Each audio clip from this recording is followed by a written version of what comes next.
Hi friends, hitech சமையலின் இனிய தமிழர் திருநாள் நல்வாழ்த்துக்கள். அதிகாலை 4:30 மணி நேரமே எழுந்தாச்சு. பறவைகளோட இனிமையான சத்தத்தை அமைதியாக நீங்களும் கேளுங்க.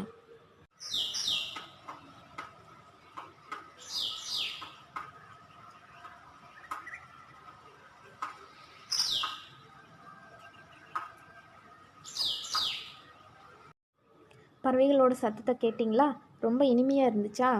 இதோடவே வாசலில் கோலம் போட்டு குளிச்சுட்டு வந்து பொங்கல் ஊற்றி வச்சிடலாம்.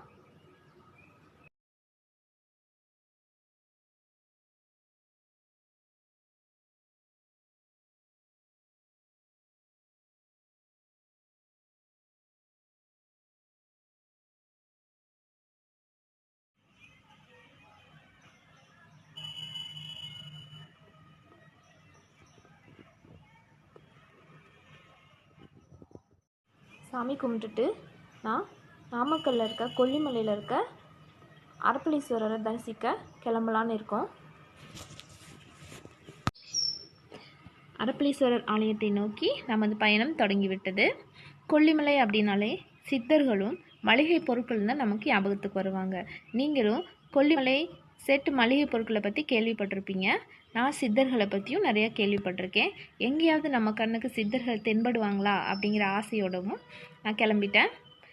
70 பெண்ட் இருக்கிறதா சொன்னாங்க. அரப்பளீஸ்வரர் ஆலயம் அப்படிங்கிறது ஒரு சிவன் கோவில்.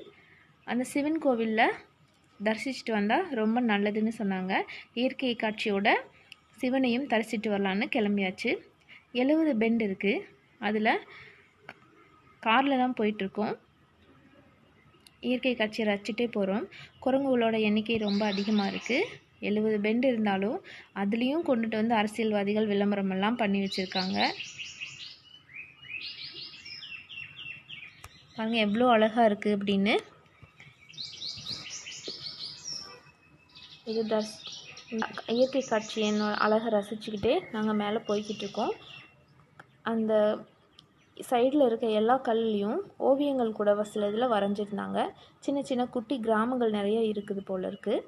பாருங்கள் குரங்குகளோட எண்ணிக்கை ரொம்ப அதிகமாக இருக்குது. நம்ம சுற்றுலா பயணிகள் அதுக்கு கவரோடு இந்த மாதிரி பொரி பிஸ்கட்டு இந்த மாதிரி நிறைய பொருட்களை கொடுத்து அதிலையும் சோம்பேறி ஆக்கிட்டாங்க.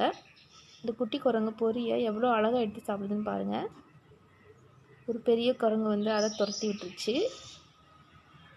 பிஸ்கட்டை கையில் கொடுத்தோன்னா கையில் வந்து அழகாக வாங்கிட்டு போகுதுங்க. அந்த அளவுக்கு இங்கே சுற்றுலா பயணிகளோட எண்ணிக்கை ரொம்ப அதிகமாக இருக்குது.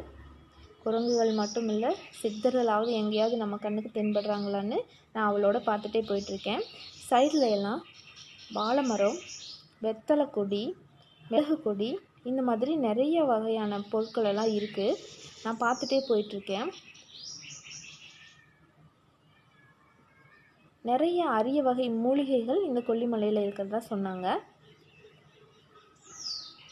எல்லாத்தையும் உங்களுக்கு காட்ட முடியல, அதனால் நான் இறங்கி பார்த்துட்டு கொஞ்சம் கொஞ்சமாக பார்த்துட்டு போயிட்டே இருக்கேன். தேவையான பொருட்களெல்லாம் இங்கே கீழே நாமக்கல்லேருந்து தான் வாங்கிட்டு போவாங்களாட்ருக்கு. அதனால் 2 வீலர்ஸோட எண்ணிக்கையும் ரொம்ப அதிகமாக இருந்துச்சு. இதுதாங்க சிவன் ஆலயம். இந்த ஆலயத்துக்கு பக்கத்தில் ஒரு சின்னதாக ஆறு போயிட்டுருக்கு. அந்த குட்டி குழந்தை எவ்வளோ அழகாக அந்த ஆற்றுல கால் நனைக்கிறதுக்கு பார்க்குதுன்னு பாருங்கள். ரொம்ப க்யூட்டாக இருக்குல்ல?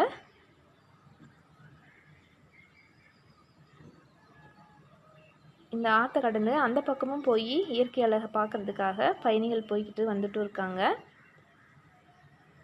ரொம்ப கொஞ்சமாக தான் தண்ணி போயிட்டுருக்கு.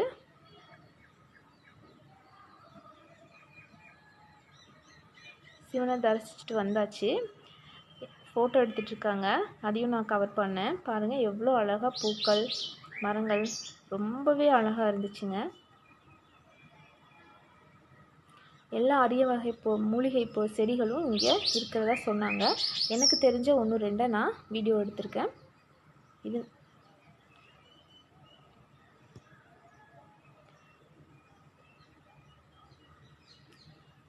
சிவனை தரிசிச்சுட்டு வந்துட்டு அதுக்கப்புறமா நம்ம கீழே இறங்குற வழியில் பார்த்தீங்க அப்படின்னா எட்டிக்கை அம்மன் அப்படின்னு ஒரு கோவில் இருக்கிறதா சொன்னாங்க.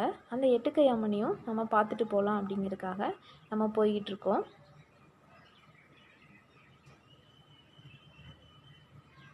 அந்த அம்மன்கிட்ட வேண்டி நீங்கள் வேண்டுதல் செஞ்சுட்டு வந்தீங்கன்னா அப்படியே பழிக்கும் அப்படின்னு சொன்னாங்க. இது வரைக்கும் சித்தர்கள் எங்கேயும் நம்ம கண்ணுக்கு தென்படலை. அடுத்ததாக எட்டிகை அம்மனை தரிசிக்க போயிட்டுருக்கோம். அங்கே பார்த்தீங்கன்னா இந்த பழங்குடி மக்கள் சின்ன சின்ன குழந்தைங்களை வச்சு கிடைக்கின்ற மூலிகை பொருட்கள் அத்தனையும் படியில் வச்சு வியாபாரம் பண்ணிட்டு இருந்தாங்க. அதில் ஒரு பொண்ணு, படிக்கக்கூடிய பொண்ணு தான், அந்த பொண்ணு வியாபாரம் பண்ணிட்டு இருந்துச்சு. அதோட பேசுகிற அழகை பார்த்துட்டு நாங்கள் அதுக்கிட்ட கொஞ்சம் பொருட்கள் வாங்கலான்னு பார்த்தோம். அந்த பொண்ணுக்காக எட்டிகை அம்மன் கோயிலுக்கு போகிற வழியில் ஒரு சின்ன கோலம் மாட்டம் இருக்குதுங்க. பார்க்க ரொம்ப அழகாக இருந்துச்சு. அங்கேயும் மக்கள் வந்து கோழி, ஆடு எல்லாம் வளர்த்துட்ருக்காங்க.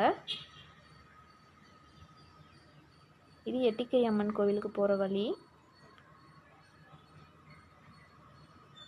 அதில் இருக்க இந்த குளம் ரொம்ப அழகாக இருந்துச்சு. அதில் ஒரு குட்டி பாப்பா நின்று ரொம்பவே வேடிக்கை பார்த்துட்டு போஸ் கொடுத்துட்டு இருந்தா. பாருங்கள், இப்படி படியில் போட்டு அந்த பொண்ணு விற்றுட்டு இருந்தா. இது வந்து திருஷ்டிக்காக கட்டுறது அப்படின்னு சொன்னால், அதுக்கு பக்கத்தில் அந்த குளத்துலேருந்து தண்ணி வடிஞ்சு இந்த மாதிரி அருவியாட்ட கொட்டிகிட்டு இருந்துச்சு. அது பார்க்கறதுக்கு ரொம்ப அழகாக இருந்துச்சு.